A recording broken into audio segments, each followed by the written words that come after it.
The Polar Express. Written and illustrated by Chris van Allsburg. The Polar Express. On Christmas Eve, many years ago, I laid quietly in my bed. I did not rustle the sheets. I breathed slowly and silently. I was listening for a sound. A sound a friend had told me I'd never hear. The ringing bells of Santa's sleigh. There is no Santa, my friend had insisted, but I knew he was wrong. Late that night, I did hear sounds, though not of ringing bells. From outside came the sounds of hissing steam and squeaking metal. I looked through my window and saw a train standing perfectly and still in front of my house.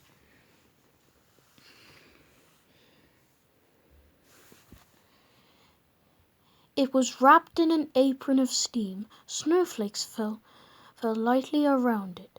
A guard stood at the opening door of one of the cars.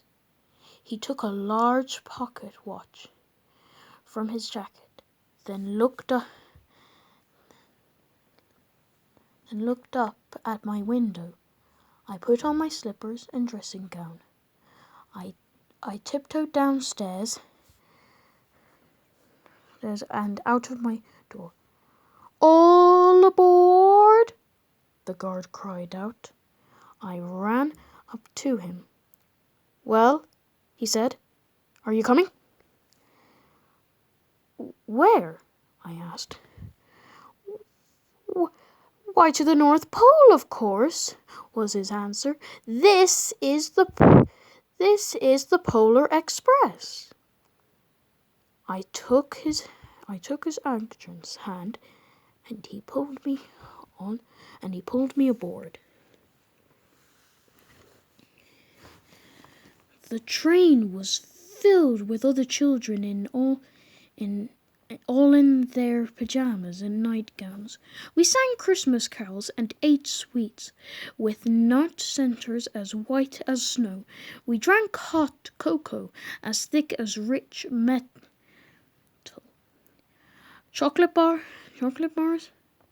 Outside, the lights of towns and villages flicked in the distance as the Polar Express raced northwards. Soon there were no more lights to be seen. We travelled through cold, dark forests. Lean wolves remained, and white-tailed rabbits hid from our train as it thundered through the quick wilderness.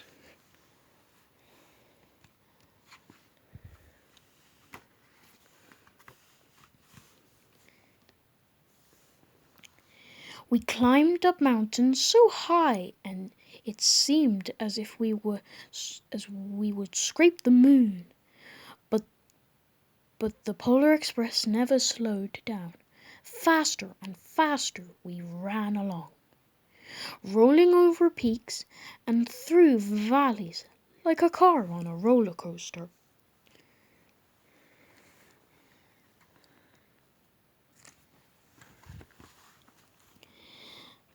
The mountains turned into hills, the hills to snow-covered plains. We crossed a barren desert of ice, the great polar ice cape. Lights appeared in the distance. They looked like light. They looked like the lights of a strange ocean liner singing on the sea. "There," said the guard, "is the North Pole."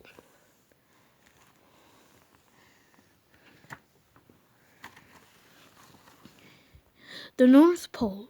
It was a huge city standing alone at the top of the world, filled with filled with factors, where very Christmas toy was made. At first we saw no elves. They are gathering at the center of the city. The guard told us that is where Santa will give the first gift of Christmas. Who receives the first gift of Christmas? The first gift, we all asked. The guard answered, "He will choose one of you."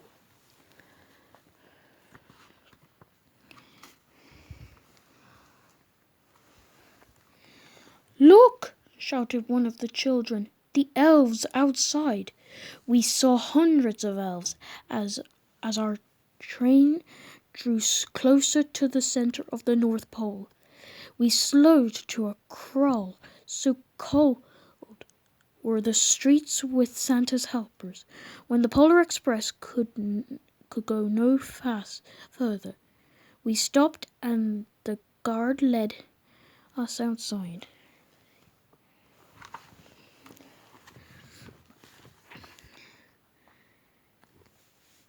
We pressed through the crowd to the edge of the large opening circle. In front of us stood Santa's sleigh. The reindeer was excited. They pranced and passed, ringing the silver sleigh bells that hung from their handles. It was a magical sound like nothing I'd heard across the circle. The elves moved appeared apart, and Santa Claus appeared. The elves cheered wildly and marched over to us and pointed to me. Let's have this fellow here. He jumped into his sleigh. The guard helped me up. I sat on Santa's knee and he asked, "Now, what would you like for Christmas?"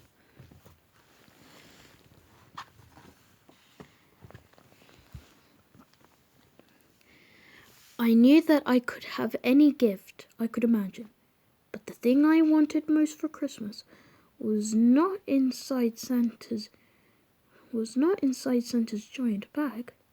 What I wanted more than anything was one silver bell from Santa's sleigh.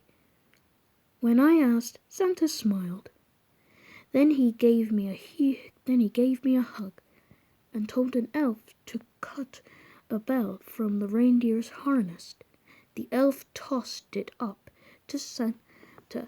He took holding the bell high above him and called out, "The first gift of Christmas!"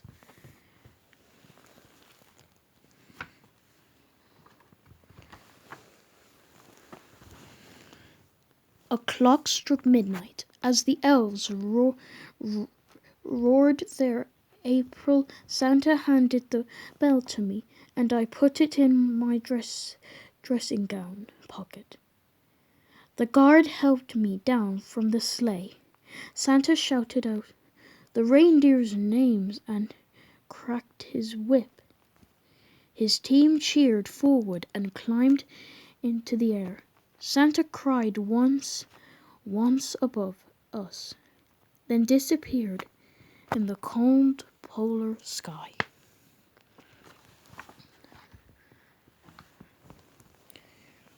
As soon as we were back inside the Polar Express,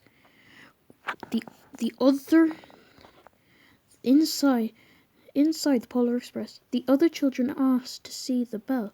I reached into my pocket, but the only thing I felt was a hole. I had lost the silver bell from Santa Claus's sleigh. "Let's hurry outside and look for it," one of the children said, but the train gave a sudden lurch and started moving. We were on our way home.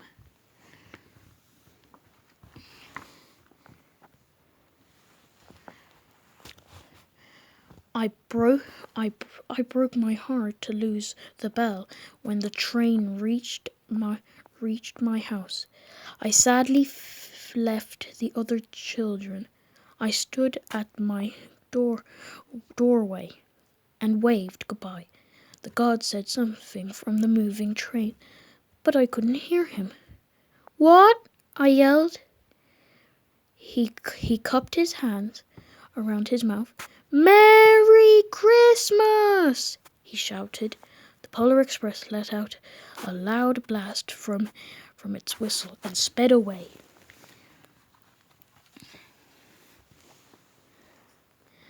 On Christmas morning, my little sister Sarah and I opened our presents. When it looked as if everything had been unwrapped, Sarah found one last small box behind the tree. It had my name on it. Inside was the silver bell. There was a note. Found this on the seat of my sleigh. Fix that hole in your pocket. Signed, Mr. C. I shook the bell. It made the most beautiful sound my sister and I had ever heard. But my mother said, "Oh, that's too bad." "Yes," said my father, "it's broken." When I'd shaken the bell, my parents had not heard a sound.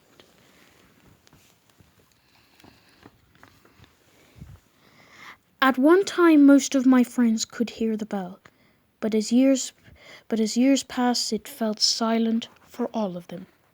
Even Sarah found one Christmas that she could no longer hear its sweet sound. Though I've grown old, the bell still rings for me, as it does for all who truly believe.